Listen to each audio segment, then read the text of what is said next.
الله وحده والصلاة والسلام على من لا نبي بعده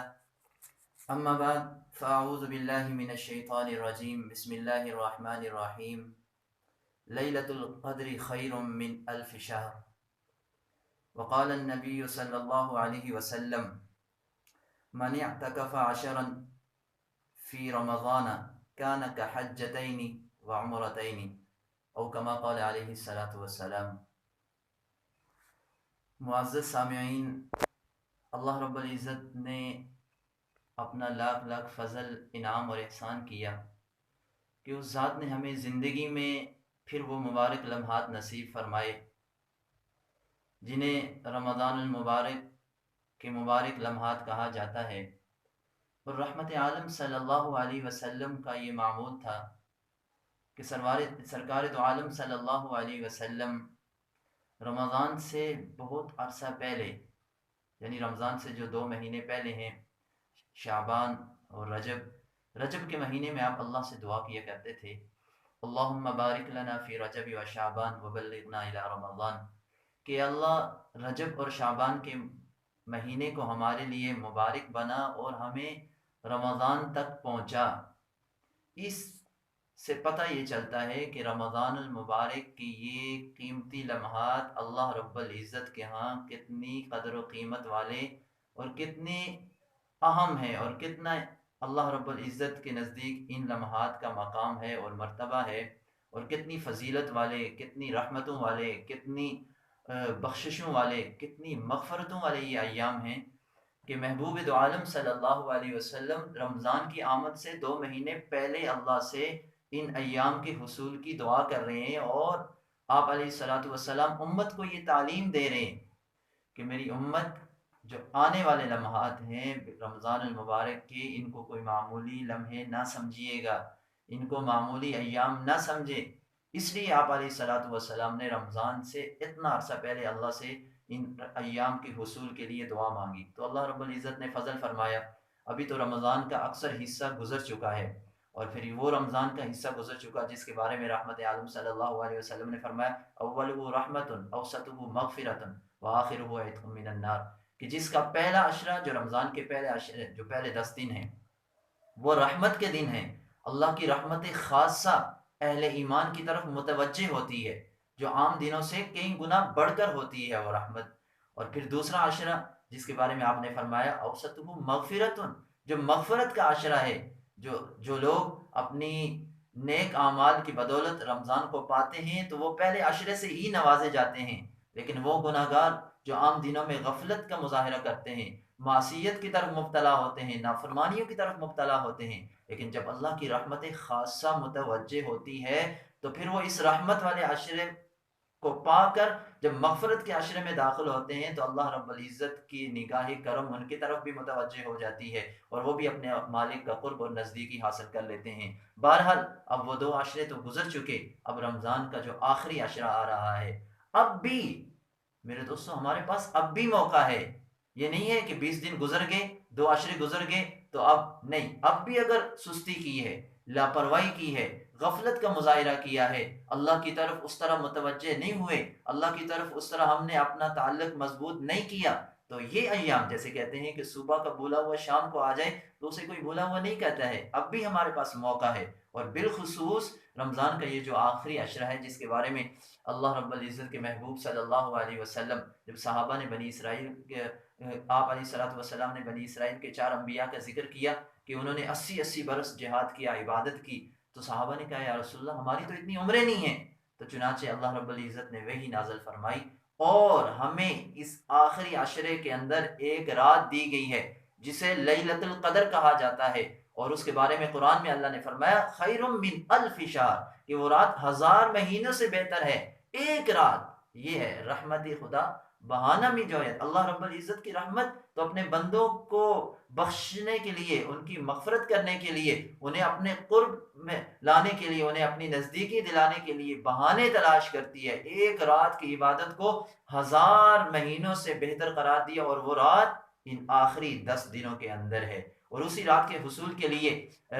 اعتکاف کو مسنون قرار دیا گیا۔ ان آخری ایام کی ایک اہم عبادت جو اعتکاف ہے، جو میرے اور آپ کے محبوب پیغمبر امام الانبیاء خاتم النبیین صلی اللہ علیہ وسلم ہمیشہ سے فرمایا کرتے تھے۔ البتہ جب غزوہ بدر ہوا تو اس وقت آپ علیہ الصلوۃ والسلام چونکہ باہر تھے، اس وجہ سے وہ نہیں کر سکے۔ ایسے ہی فتح مکہ وہ بھی رمضان میں ہوا، تو اس وجہ سے آپ علیہ الصلوۃ والسلام اس موقع پر نہیں کر سکے۔ اس کے علاوہ آپ علیہ الصلوۃ والسلام نے اس آخری عشرے کے اعتکاف کو ترک نہیں کیا اور ہمیشگی اختیار فرمائی۔ اور علماء نے لکھا ہے اعتکاف کی 3 قسمیں، ایک اعتکاف واجب اور ایک اعتکاف سنت مؤکدہ اور ایک اعتکاف مستحب۔ واجب اعتکاف ہوا ہے جو انسان نظر مان لے کہ میری یہ فلاں حاجت پوری ہو جائے، مثلا میں امتحان میں پاس ہو گیا، میرے عزیز بیمار ہے وہ صحتیاب ہو گیا تو میں اتنے دن کا اعتکاف کروں گا، تو وہ واجب اعتکاف ہے، اسے کرنا لازمی ہے، اس میں بھی روزہ شرط ہے۔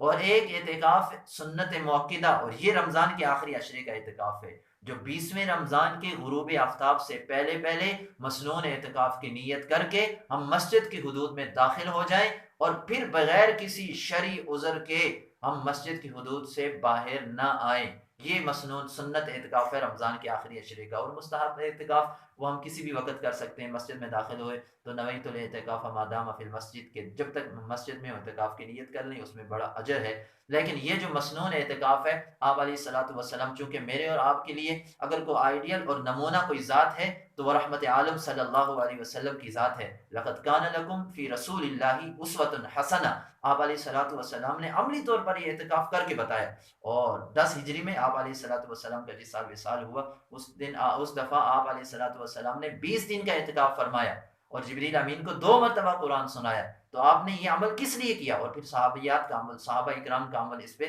میرے اور آپ کے لیے یہ نمونہ ہے کہ ان 10 دن کو قیمتی بنا رہے ہیں۔ اعتکاف کا معنی یہ ہے کہ پلٹ جانا پھر جانا، اعتکاف کا معنی ہوتا ہے پھر جانا پلٹ جانا، یعنی مخلوق سے ہٹ کر اللہ کی طرف پلٹ جانا۔ اور پھر میرے دوستو کتنے برکت والے یہ لمحات ہیں، اور سب سے بڑی خوش قسمتی اس شخص کی کیا ہو سکتی ہے؟ دنیا کے کوئی عہدے والا، منصب والا اگر کسی انسان کو اپنے ہاں دعوت پہ بلاتا ہے تو وہ انسان خوش ہوتا ہے کہ اس شخص نے میری دعوت کی ہے۔ اور اللہ رب العزت جس شخص کو دنیا کی ساری مصروفیات سے نکال کر، دنیا کے سارے کام کاجوں سے نکال کر اپنے لیے فارغ کر رہے ہیں، اللہ کی ذات، انسان کو اللہ اپنے لیے فارغ کر رہے ہیں، اور یہ اللہ کی دین ہے، اللہ کی توفیق ہے۔ مسجد میں انسان جاتا ہے تو اللہ کی رحمت کی نگاہ پڑتی ہے تو جاتا ہے، ایسے ہی اللہ جس کو بطور مہمان بنا کے اپنے گھر میں بیٹھاتے ہیں 10 دن کے لیے، یہ کوئی معمولی چیز نہیں ہے میرے دوستو، اس کو معمولی نہ لیں۔ اس لیے اعتکاف کی جو عبادت آنے والی ہے، کل سے سارے مسلمان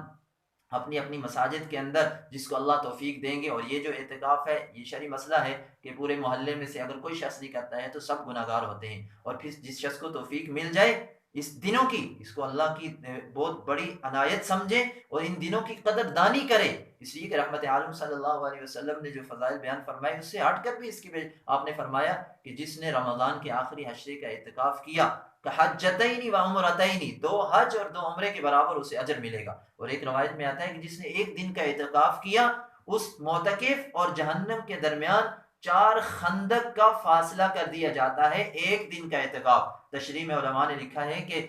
ایک خندق کا جو فاصلہ ہوگا زمین اور آسمان کے برابر جتنا خلا ہے اس کے برابر 1 خندق کا فاصلہ دوری ہو جائے گی جہنم سے، اور 4 خندقیں یہ 1 دن کے اعتکاف، اور جو پورے عشرے کا اعتکاف کرے گا۔ اور ایک روایت میں یہ بھی آتا ہے کہ اس انسان کی گزشتہ زندگی کے سارے صغیرہ گناہوں کو معاف کر دیا جائے گا۔ اور پھر میرے دوستو سب سے بڑا کہ انسان دنیا کی ہر رشتے سے منقطع ہے، دنیا کی ساری ان مصروفیات سے اللہ نے اسے فارغ کر کے اپنے در پہ بلایا ہے، تو پھر رمضان کا ایک ایک لمحہ، رمضان کی ایک ایک ساتھ، اور پھر مسجد کے اندر اللہ کے گھر میں اللہ نے توفیق دی ہے، تو اس سے بڑھ کر اور کیا نعمت ہو سکتی ہے میرے اور آپ کے لیے؟ اس لیے میرے دوستو جو گزر گیا سو گزر گیا، اچھے گزرے اللہ کا شکر ادا کریں، اس کے اندر غفلت ہوئی، کوتاہی ہوئی، اس پہ توبہ استغفار کریں، اور اعتکاف کے اس مسنون عمل کو ضائع نہ ہونے دیں، اور اس کو لازمی پکڑیں اور اللہ سے مانگیں کہ اللہ ہمیں توفیق دے، اور جب اللہ توفیق دے دے پھر ان لمحات کو ضائع نہ کریں، بالخصوص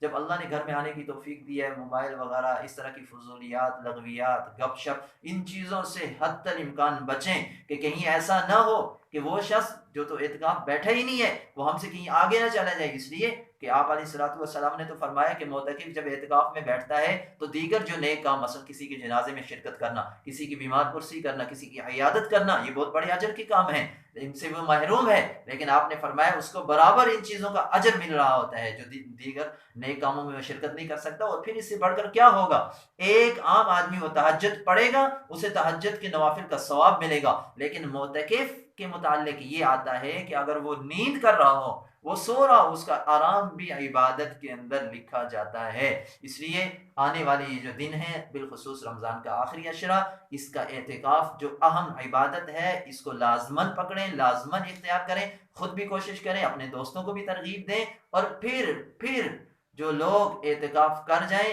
ان کو تو ان کی راتوں کا قیام تو لازمی اپنے ذمہ لازم کر لیں، لیکن وہ لوگ جو معتکف نہیں بن سکے، جو اعتکاف نہیں کر سکے، وہ رمضان کی جو آخری عشرے کی ساری راتوں میں کچھ نہ کچھ کسی درجے کی عبادت کریں، اور بالخصوص جو طاق راتیں ہیں جس کے بارے میں رحمت عالم صلی اللہ علیہ وسلم نے فرمایا کہ 21ویں رات یہ بھی لیلۃ القدر کی ہو سکتی ہے، 23ویں رات یہ بھی لیلۃ القدر کی ہو سکتی ہے، 25ویں رات یہ بھی لیلۃ القدر کی ہو سکتی ہے، 27ویں رات یہ بھی لیلۃ القدر کی ہو سکتی ہے، 29ویں رات یہ بھی لیلۃ القدر کی ہو سکتی ہے۔ اس لیے جو لوگ اعتکاف کریں انہیں چاہیے وہ اپنے لیے بھی اللہ سے راز و نیاز کریں، اللہ سے تعلق مضبوط کریں، مانگیں، اور اس وقت پوری امت مسلمہ جس آزمائش کی گرفت میں مبتلا ہے، ساری دنیا کی طاقتیں مل چکی ہیں، ان کو کوئی حل نہیں نظر آ رہا ہے، اگر حل ہے تو وہ اللہ رب العزت کی طرف رجوع کے اندر حل ہے، اللہ سے رجوع کریں اور ساری انسانیت کے لیے، اپنے لیے، پوری امت مسلمہ کے لیے دعا کریں۔ اللہ رب العزت ہمیں رمضان المبارک کے ان بقیہ لمحات کو، ایام کو قیمتی بنانے کی توفیق عطا فرمائے۔ وما علینا